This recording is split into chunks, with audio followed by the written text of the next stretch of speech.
Okay, so I'd also like to talk to you about the four-stroke engine and the cycles of a four-stroke engine. We, of course, have four strokes: intake, compression, combustion, and exhaust. Sometimes the combustion stroke is referred to as a power stroke, but it's the same one. I'm going to use this little cutaway of a lawnmower engine to describe these strokes. Okay, you can see down here the crankshaft, which looks like this. Okay, a crankshaft is used to turn reciprocating motion, up and down motion, into rotary motion, and you can see how it does that. So let's start with the intake stroke. So the intake stroke, the intake valve will be open, and these engines have a valve right here for the intake, and then they've got a valve over here for the exhaust. And in this case, our intake valve is bolted to the carburetor and intake manifold, and our exhaust is bolted to the little muffler. Okay, so for the intake stroke, the intake valve will be open. Okay, it won't be open that far, I'm exaggerating that. And the engine, as it's rotating, the piston will be moving downward. It will be sucking in an air-fuel mixture.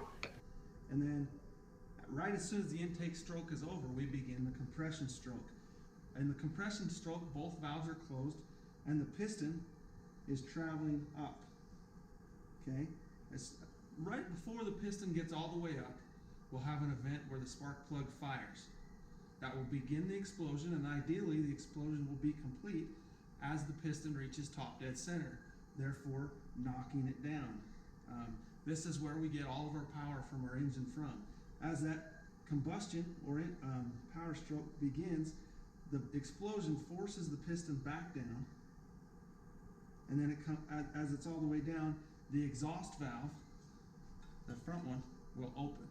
Okay, you can see right here the exhaust valve is slightly open. Okay, and it doesn't have to open that far, but as it continues to complete the four-stroke cycle, that piston moves up and it pushes all of the exhaust out of the engine. Intake, compression, power, and exhaust. Okay, when is the intake valve open? It's open on the intake stroke. When is the exhaust valve open? It's open on the exhaust stroke. Otherwise, the valves are closed. Now, there is something called valve overlap, and there's more detail than what we're going to get into today. Okay, here's a close-up of a piston and a connecting rod.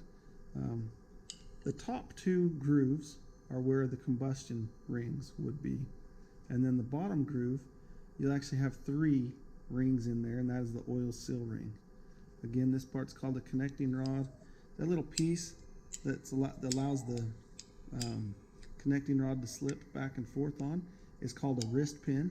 Now this is a lawnmower engine, and it just has a little clip that keeps the wrist pin in place.